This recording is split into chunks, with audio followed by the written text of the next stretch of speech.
अस्सलाम वालेकुम एवरीवन। तो आज का हमारा टॉपिक जो है वो है लिपिड। लिपिड को शुरू करने से पहले आपको दो तीन बातें बता दूं कि ये जो टॉपिक है काफ़ी लेंथी टॉपिक है। इतना लेंथी है कि मतलब इसको तीन चार वीडियोस में मुझे कन्वर्ट करना पड़ जाएगा। ठीक है। दूसरी बात ये कि इसके अंदर सिंध टेक्स्ट बुक बोर्ड की न्यू बुक जो आई है वो कवर होगी, प्लस इसमें फेडरल बोर्ड भी कवर होगा, प्लस इसमें एमडीकेट के एमसीक्यूज़ और नीट के एमसीक्यूज़ कवर होंगे। ठीक है।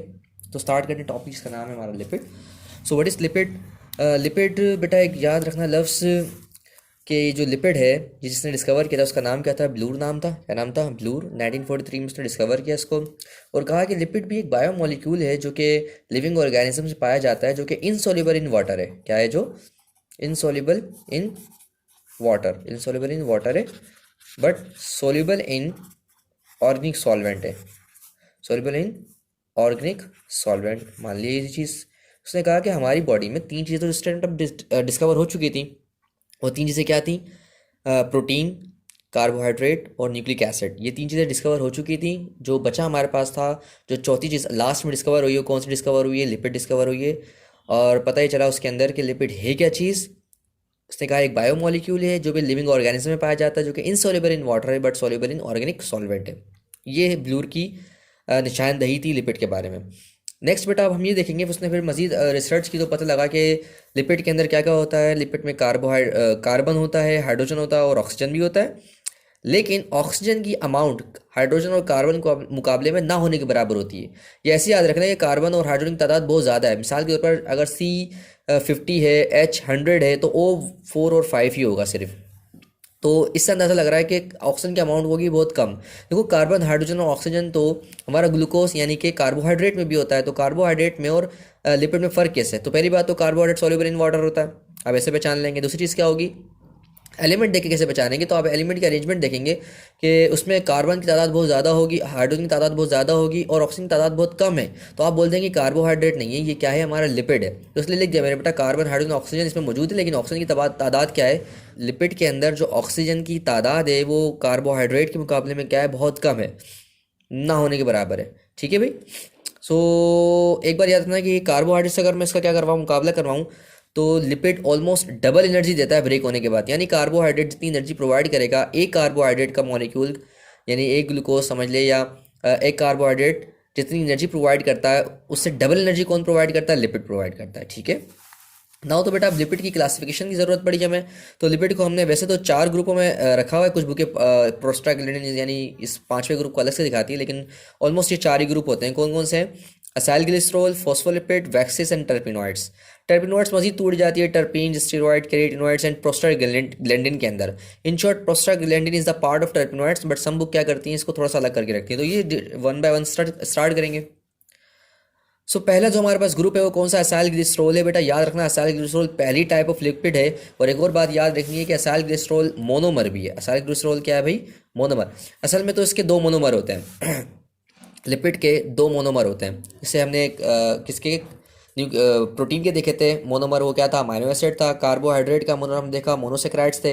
इस तरह से न्यूक्लिक एसिड का जो मोनोमर था वो न्यूक्लियोटाइड था। इसी तरह से लिपिड का जो मोनोमर है वो असाइल ग्लिसरॉल यानी कि सॉरी ग्लिसरॉल होता है, या फिर क्या होता है? फैटी एसिड होता है। क्या होता है? ग्लिसरॉल होता है और क्या होता है? फैटी एसिड्स होते हैं। ये दोनों क्या होते हैं? मोनोमर होते हैं किसके? लिपिड के।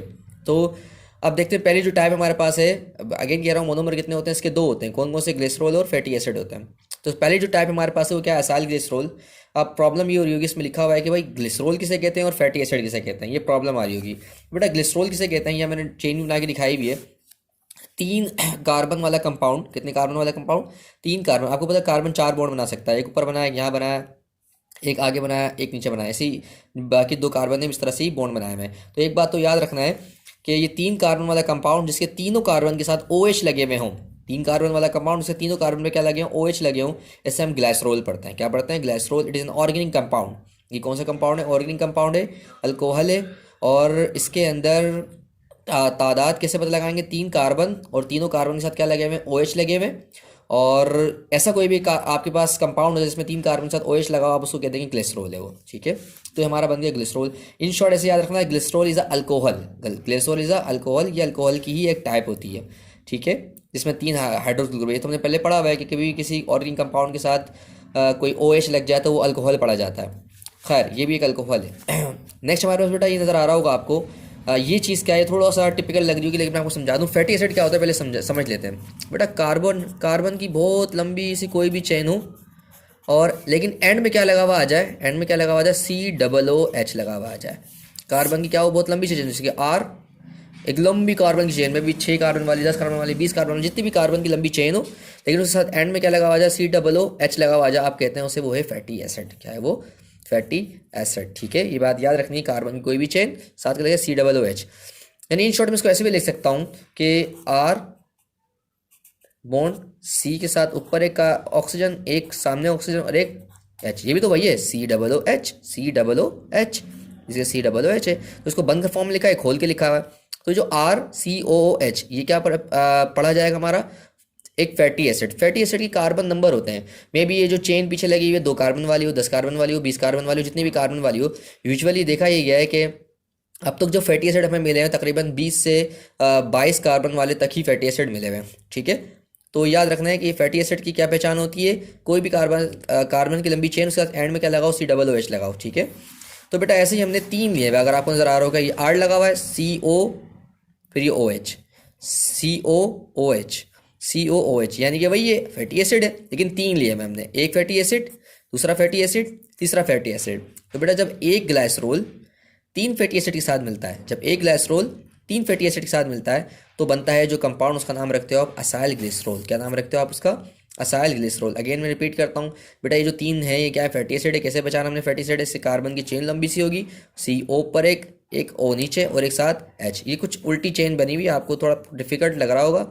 R ऐसे है, C यहाँ पर है, अच्छा ऑक्सीजन कहीं भी बना सकते हैं आप, ऑक्सीजन, और यहाँ पर H, बस ये कि बॉन्ड पूरे होने चाहिए कार्बन के। ठीक है, तो ये हमारा अगेन क्या बन गया, एक फैटी एसिड बन गया। तो 3 फैटी एसिड जो मिलते हैं ग्लिसरॉल से तो बनता है हमारे पास असाइल ग्लिसरॉल। बेटा ये बन गया हमारे पास असाइल ग्लिसरॉल। कैसे, इसका OH और यहाँ वालों का H आपस में मिलके क्या बनेगा, 3 वाटर बना देगा। क्या बना देगा भाई, 3 वाटर। जबकि जब यहाँ से H निकल जाएंगे, यहाँ से OH निकल जाएंगे, तो ये जगह भी खाली, और यहाँ से ऑक्सीजन की साथ वाली जगह भी खाली। तो आप देखेंगे CO के बाद जगह खाली हो जाएगी। यहाँ देखें, CO के बाद जगह खाली नजर आ रही होगी आपको। इस खाली जगह के साथ आगे क्या लग गया, COR क्यों कह रहा हूँ, COR लगेगा ना, ये COR आके लगेगा। तो जो नया कंपाउंड बना हमारा, इसमें एक ग्लाइसरोल था और 3 फैटी एसिड आगे जुड़ गए। तो जो नया कंपाउंड होगा इसका नाम क्या रखा हमने, असाइल ग्लिसरॉल, या फिर ट्राई ग्लाइसरोल भी कहते हैं, या फिर ट्राई ग्लाइसराइड भी पढ़ते हैं। ठीक है, तो ये हमारा बन गया है क्या अभी, असाइल ग्लिसरॉल। नेक्स्ट पार्ट हमारा क्या है बेटा, ईस्ट्रिफिकेशन किसे कहते हैं। क्या कहते हैं, ईस्ट्रिफिकेशन किसे कहते हैं बेटा। ईस्ट्रिफिकेशन हमारा एक ऐसा प्रोसेस जिसके अंदर अल्कोहल एसिड के साथ मिल जाए।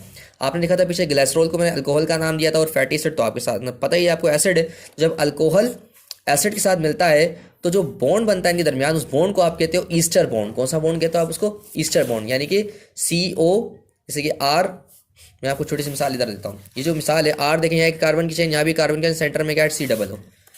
यहाँ देखें ये हमारा कार्बन है, इसके साथ यहाँ पर O, फिर एक और O, फिर CR है। इसी तरह से बेटा यहाँ पर भी देखें आप, COO और फिर ये R के बाद कोई कार्बन होगा यहाँ पर। तो इन शॉर्ट ऐसे याद रख लें कि जब कभी भी अल्कोहल किसके साथ मिलता है, एसिड के साथ मिलता है, तो जो बॉन्ड बनता है उस बॉन्ड को कहते हैं ईस्टर बॉन्ड। और इस प्रोसेस का नाम क्या रखते हैं हम, ईस्ट्रिफिकेशन नाम रखते हैं। क्या नाम रखते हैं, ईस्ट्रिफिकेशन। ठीक है, नेक्स्ट पार्ट हमारे पास क्या है बेटा, अब 2-3 चीज़ जो टर्मिनोलॉजीज हैं इसके अंदर वो सीख लेते हैं। ये बेटा एक लफ्ज़ है मोनो असाइल ग्लिसरॉल। एक लफ्ज़ क्या है, mono acyl glycerol. Mono acyl glycerol का मतलब क्या होता है, जब एक ग्लाइसरॉल मिले एक फैटी एसिड के साथ। देखो ट्राई असाइल ग्लिसरॉल कब बना था, जब एक ग्लाइसरॉल मिला था 3 फैटी एसिड के साथ, तो बना था ट्रायल असाइल ग्लिसरॉल। ये है मोनो असाइल ग्लिसरॉल। जब एक ग्लाइसरॉल मिलेगा एक फैटी एसिड के साथ तो क्या बनेगा, मोनो असाइल ग्लिसरॉल। एक ग्लाइसरॉल मिलेगा किसके साथ, 2 फैटी एसिड के साथ, तो हम क्या कहेंगे, वो क्या बनेगा, डायसाइल ग्लिसरॉल। ऐसे बेटा अगर 1 ग्लाइसरॉल मिलेगा किसके साथ, 3 फैटी एसिड के साथ, तो क्या बनेगा, ट्राइसाइल ग्लिसरॉल। नेचर में सबसे ज़्यादा पाया जाता है वो ट्राइसाइल ग्लिसरॉल है। आप ट्राइसाइल ग्लिसरॉल में से एक फैटी एसिड निकाल दें, डायसाइल ग्लिसरॉल बन जाएगा। डायसाइल ग्लिसरॉल में से एक फैटी एसिड निकाल दें, मोनोसाइल ग्लिसरॉल बन जाएगा। मोनो के बाद तो ये टूट ही जाएगा किसके अंदर, ग्लिसरॉल फैटी एसिड के अंदर, मतलब ये मोनोमर ही टूट जाएंगे इसके। ठीक है, तो डाइजेशन में इसको हम पढ़ेंगे डिटेल से कि ट्राइसाइल ग्लिसरॉल डायसाइल ग्लिसरॉल में चेंज होता है, डायसाइल ग्लिसरॉल मोनोसाइल ग्लिसरॉल में चेंज होता है, फिर मजीद डाइजेशन होती रहती है इनकी। ठीक है, अच्छा नेक्स्ट पार्ट है बेटा हमारे पास ट्राइसाइल ग्लिसरॉल, जो इसकी भी 2 टाइप होती है। ट्राइसाइल ग्लिसरॉल की कितनी टाइप होती हैं, 2 टाइप होती हैं। एक का नाम रखते हैं हम सैचुरेटेड ट्राइसाइल ग्लिसरॉल। ठीक है, ट्राइसाइल ग्लिसरॉल, तो ये हमारे पास क्या है, सैचुरेटेड ट्राइसैलग्लिसरॉल और ये हमारे पास क्या है, अनसैचुरेटेड ट्राइसैलग्लिसरॉल। जो मेजर फ़र्क इनके अंदर क्या है कि जो सैचुरेटेड ट्राइसैलग्लिसरॉल होंगे यानी सैचुरेटेड ट्राइसैलग्लिसरॉल जो होंगे उनमें सिंगल कोवलेंट बॉन्ड होगा, यानी कि ये जो हमने बनाया है तो आपको नज़र आ रहा होगा सिंगल कोवलेंट बॉन्ड है, हर कार्बन के पास कितने सिंगल कोवलेंट बॉन्ड हो रहा है ना। ये जो ग्लिसरॉल था, जो हमारा फैटी एसिड्स हैं उसमें क्या सिंगल कोवलेंट बॉन्ड है। ऑक्सीजन को छोड़कर आप बाकी देखें जितनी भी चेन होगी, चेन के अंदर जो बॉन्ड होगा कौन सा होगा, सिंगल वाला बॉन्ड होगा। तो शॉर्टकट में से याद रखें, सैचुरेटेड ट्राइसैलग्लिसरॉल होता है, इसके अंदर जो बॉन्ड होता है वो सिंगल कोवलेंट बॉन्ड होता है, यानी कि जो फैटी एसिड होगा, फैटी एसिड के अंदर जो कार्बन की चेन होगी उस कार्बन की चेन में सिंगल कोवलेंट बॉन्ड होगा, ठीक है। और जो अनसैचुरेटेड फैटी एसिड्स है या फिर अनसैचुरेटेड ट्राइसैलग्लिसरॉल है, अनसैचुरेटेड ट्राइसैलग्लिसरॉल के अंदर बेटा जो फैटी एसिड्स होंगे वो अनसैचुरेटेड होंगे। अनसैचुरेटेड फैटी एसिड का मतलब क्या होता है, ऐसे फैटी एसिड जिनकी कार्बन चेन के अंदर डबल या ट्रिपल बॉन्ड होंगे, वैसे तो डबल ही होते हैं, ट्रिपल तो देखे नहीं गए आज तक, ठीक है। अब जो सैचुरेटेड ट्राइसैलग्लिसरॉल होते हैं वो सॉलिड इन नेचर होते हैं और जो अनसैचुरेटेड ट्राइसैलग्लिसरॉल होते हैं वो लिक्विड इन नेचर होते हैं। सैचुरेटेड ट्राइसैलग्लिसरॉल जो होते हैं वो ज़्यादातर एनिमल्स में पाए जाते हैं और अनसैचुरेटेड ट्राइसैलग्लिसरॉल जो किसमें पाए जाते हैं, प्लांट्स में पाए जाते हैं। सैचुरेटेड ट्राइसैलग्लिसरॉल को एक और नाम क्या है, फैट्स होता है। और इसी तरह अनसैचुरेटेड ट्राइसैलग्लिसरॉल का दूसरा नाम क्या होता है, ऑयल होता है। बेटा सेहत के लिए जो ख़राब होता है वो सैचुरेटेड ट्राइसैलग्लिसरॉल होता है। Saturated triacylglycerol are very harmful for the body, ठीक है।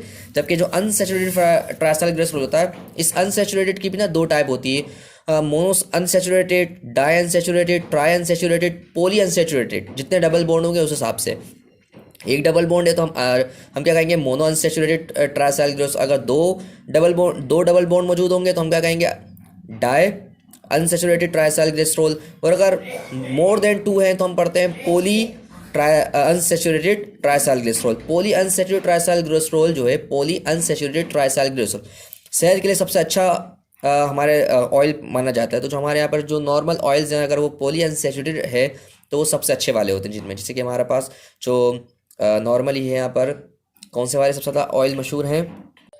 सो नॉर्मली वो है ऑलिव ऑयल। ऑलिव ऑयल जो होते हैं नॉर्मली हमारे यहाँ पर पॉली अनसैचुरेटेड होते हैं, तो वो नुकसानदार जिस्म के लिए बहुत कम है, ना होने के बराबर, ठीक है। So the next one is properties of fatty acids है भाई। सो पहली बात तो याद रखना है कि जो फैटी एसिड्स होते हैं जो हमारे यहाँ पर, एक है एसिडिक एसिड और एक है ब्यूटारिक एसिड। एक एसिडिक एसिड जो होता है 2 कार्बन वाला फैटी एसिड है और ब्यूटारिक एसिड जो 4 कार्बन वाला फैटी एसिड। जैसे कि ये एसिडिक एसिड 2 कार्बन वाला कैसे, CH3COOH, ये 2 कार्बन वाला क्या बन गया, फैटी एसिड। ब्यूटारिक एसिड कितना है, 4 कार्बन वाला, CH3 CH2 CH2 और COOH। तो हमारे क्या बन जाएगा, ब्यूटारिक एसिड। इन दोनों को हम क्या पढ़ते हैं, सिंपलेस्ट फैटी एसिड क्या पढ़ते हैं, सिंपलेस्ट फैटी एसिड। जबकि जो हमारे पास है 16 कार्बन वाला और 18 कार्बन वाला, एक पल्मेटिक एसिड होता है जो कि 16 कार्बन और एक स्टेरिक एसिड जो कि 18 कार्बन वाला है। इन दोनों को हम मिलाकर पढ़ते हैं। जो हमारे यहाँ पर सबसे ज़्यादा पाए जाने वाले वो दोनों ही, पल्मेटिक एसिड और स्टेरिक एसिड सबसे ज़्यादा हमारे मॉइस्चर में पाए जाते हैं, इसलिए हम कहते हैं most common fatty acid found in nature, ठीक है बेटा। अब एक है ओलिक एसिड, ये भी एक फैटी एसिड है जो कि कहाँ पाया जाता है, ऑलिव ऑयल के अंदर। और एक है लिनोलिक एसिड जो कि वेजिटेबल ऑयल के अंदर पाया जाता है। तो oleic acid found in olive oil, linoleic acid found in vegetable oil. ये एमसीक्यूज पॉइंट है सारे, एमडी गेट वाले, ठीक है भाई। नेक्स्ट में हम पढ़ेंगे क्या, फॉस्फोलिपिड।